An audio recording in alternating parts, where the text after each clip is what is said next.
So, Michael, is Laura your guest? Yes, she is. Very good. Laura is the president of the Liberal Gun Club, right. which I was talking to her last week, and she said that they've seen a huge spike in membership and interest. So I thought we'd have her on the show. As you know, San Diego County Gun Owners is a nonpartisan group. Yeah. We want to make sure that everybody across the political spectrum, whatever your political philosophy is, respects your right to keep and bear arms. So I wanted to have Laura come on and talk a little bit about that. All right. Hi, Laura. How are you today? I'm good. How are you? Thank you for having me. Hey, we're doing a gun show. How much more fun could you possibly be having unless we were at the range?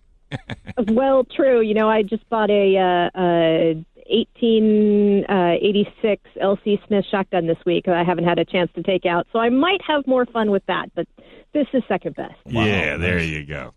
So tell us a little bit about your organization, the Liberal Gun Club. So just to correct quickly, I'm the president of the California chapter of the Liberal Gun Club. I'm the vice president and the national spokesperson for the national organization.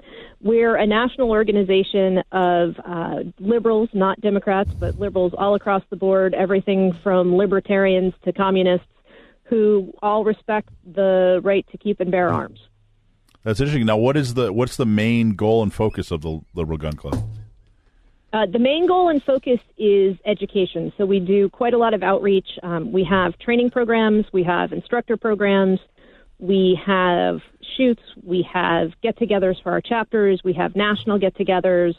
We're working on putting together a program to teach people who've never been around a gun how to safely unload one if you find one. We think that's a big issue, especially in communities where, you know, your kid may bring one home or where there hasn't been a lot of education on guns.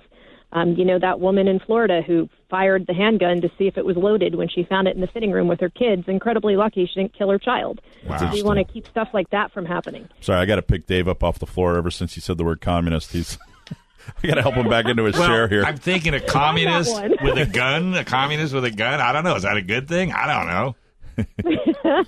we are partisan in that we are really for the more liberal side of the spectrum. Right.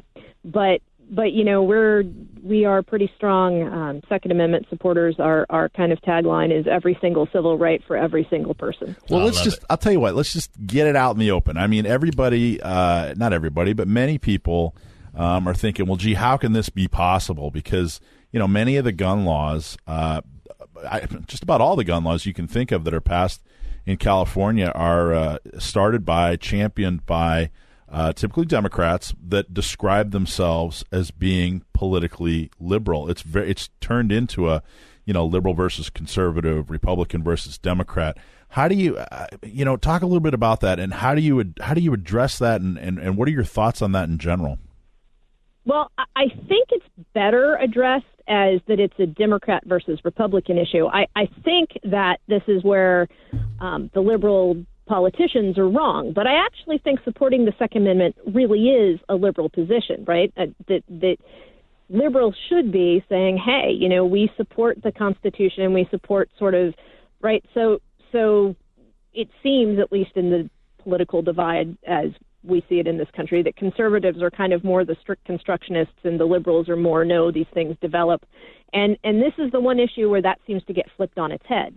But, you know, to be a true liberal, you ought to be saying, hey, look, I might not like this civil right, I might not agree that we need to have it, but I'm not going to stop somebody from doing this because I don't like it. So now what happened? I mean, you know, if you go back a generation or two, I think it was very much a liberal issue. You know, there are a lot of quotes by Kennedy and many others that are very favorable about civilian ownership of firearms for defense and that sort of thing. So what, in your opinion, what happened in the last, 30, 40 years? I think media happened. I think that the parties saw a wedge issue. They didn't, you know, I mean, I really say this a lot. I really think that abortion and guns are really the flip side of the same issue. You know, each party's stance on this makes absolutely no sense if you look at what they're supposed to stand for. And I think that They are simply emotional wedge issues, and one party picked one and the other party picked another, and neither one of them makes a bit of sense, but it works well in the media. And I think one of the other things that happened is both those issues lend themselves to sound bites, right? Yeah. And they do. And they're fear politics. That's right. what they're about, and both parties like them, and this just happens to be the one that the Democrats picked. And I think both parties are wrong on fear politics, but I'm happy to call the Democrats out that this is wrong. And you're you actually live in the Bay Area, right?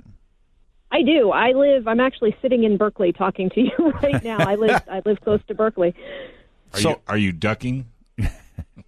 Yeah, no. It's really funny. We have a ton of ranges here. We've lost a few. Interestingly, mostly because of the cost and value of land and the sound issue, not so much that it's guns.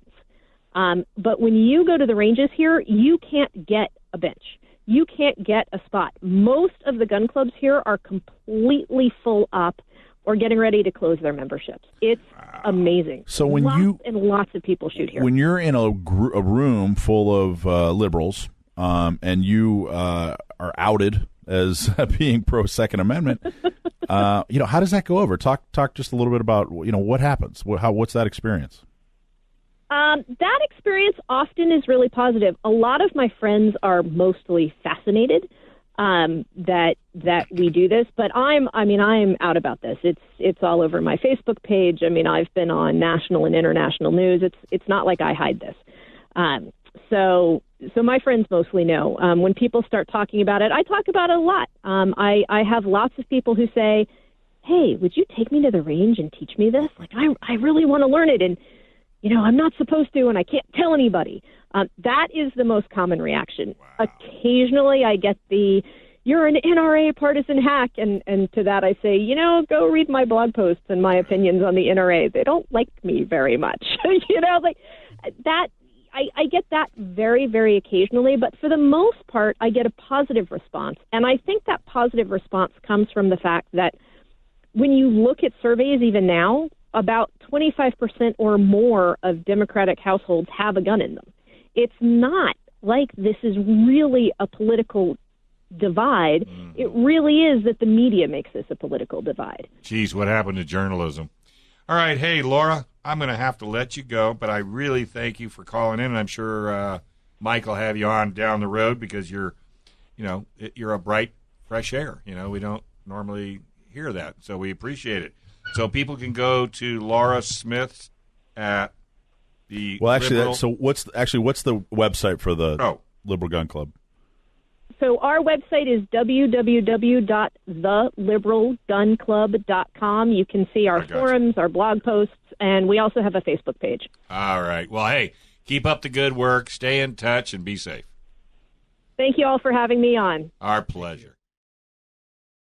Without someone doing something about it, it's not going to get any better.